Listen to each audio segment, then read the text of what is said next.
This is part 3 of looking at each type's least favourite things based on a post. I will look at the FPs this week, which saves the TPs for next week. The first up is ISFPs, which are said to dislike being told to live in a certain way. This would be linked with a dominant FI, as it would stop them from being and living authentically, if they have to fit certain requirements. Also, the secondary SE will dislike this too, as it likes freedom, and this would restrict their freedom. The second issue mentioned is a lack of freedom. As just mentioned, this will be an issue for SE, which likes to have the freedom to do what it wants and to express itself however it likes to. I'd also say that tertiary NI could have an issue as well, because it doesn't like restrictions or to be controlled. And maybe inferior TE could also have an issue, because TE likes to do what it thinks is best, based on what is most logical, but being in the inferior position, it won't be the best at doing that. Meanness will be a big issue for FI, because it will go against FI's values of treating people decently. And TE may also have an issue with this, because it isn't the most effective way to get a point across and to come up with a solution. It just makes the other person put their defences up, and may cause arguments, which halts all conversation and gets the person nowhere. Being artistically stifled may be a little bit of a stereotype. Not every ISFP will be an artist, although the stereotype says they are.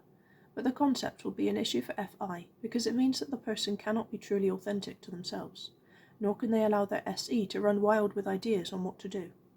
ESFPs are said to dislike boundaries.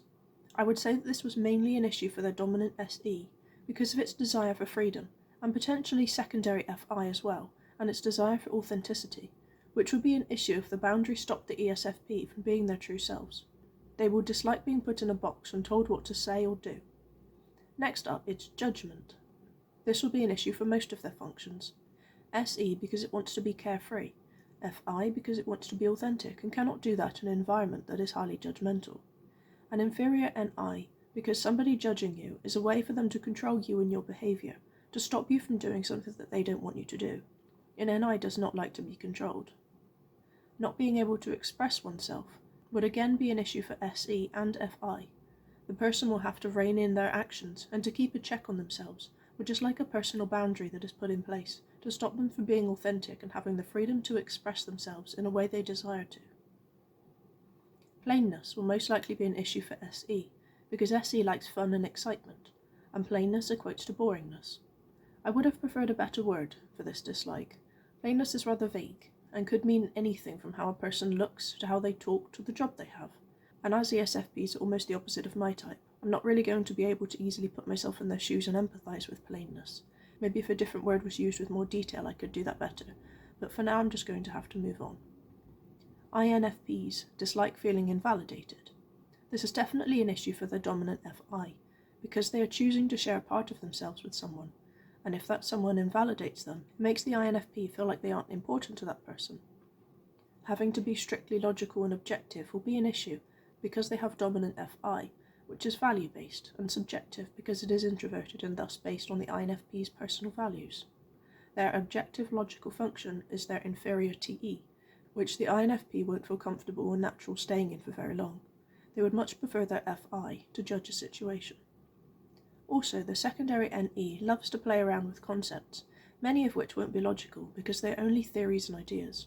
So NE may feel stifled if it is forced to keep its feet on the ground and only think logically and practically. NE will also dislike a lack of imagination because it is very creative and loves coming up with new ideas and concepts, using its imagination to do so. So somebody who lacks imagination won't be able to keep up with NE and will likely invalidate the INFP's ideas, which will then become an issue for FI as seen previously. Conflict will be an issue for FI because it goes against the values of treating other people decently, and it often results in things being said that are hurtful on both sides, which FI won't like. Lastly is ENFPs, who dislike having their ideas being stolen. This is because it is inauthentic to steal someone else's ideas, and will be a problem for the secondary FI. It will also be a values issue, as most likely their value is to give credit where credit's due. ENFPs know they are good at coming up with ideas, because they have dominant NE, so when an idea is stolen, it can cause issues for their FI. Someone questioning their sincerity is definitely an issue for their FI, because it is basically calling them inauthentic and a liar, saying that they are faking caring about a person. ENFPs care deeply about others and are able to jump into other people's shoes and empathise with them, so somebody questioning whether they actually care will be a low blow for an ENFP. Subjective logic is a bit more of a difficult one to discuss. It could be an issue for tertiary TE, which is objective because it is extroverted, but the ENFP will more often judge using their FI, which by default is subjective because it's introverted. This could therefore be an issue because logic is supposed to be objective, or at least aim to remain fairly impartial. So when somebody is basing their logic solely on their own personal beliefs and not leaving any room for discussion, then NE could have an issue because it is not able to question their beliefs and play devil's advocate as it loves to do so. FI could also have an issue because there is likely to be conflict if the logic is questioned, and TE could have an issue because there is no room to discuss this logic and to test whether it is sound or not. Finally is Unchallenged Beliefs, which would be an issue for NE because it loves to challenge and question things, playing devil's advocate to make sure all other possibilities have been checked out before choosing which answer is the best one, and somebody who refuses to have their beliefs questioned is being very close-minded. TE would also have an issue with this because it wouldn't be able to test the logic behind the belief and to see if it makes the most sense and is the best option to go with, or whether something else fits better. And FI could have an issue as well. Depending on the belief, the ENFP may feel that they cannot be their true authentic self, because that would either go against the unchallenged belief and cause conflict, or it would be challenged through the ENFP's natural desire to question everything. I must say I wouldn't have naturally chosen these ones for the ENFP, for their least favourite things. I know that they dislike them, but they wouldn't have been my first pick. But anyway, I hope this video was interesting. Next week will be the last part of the series, looking at the TPs. Thank you for your time.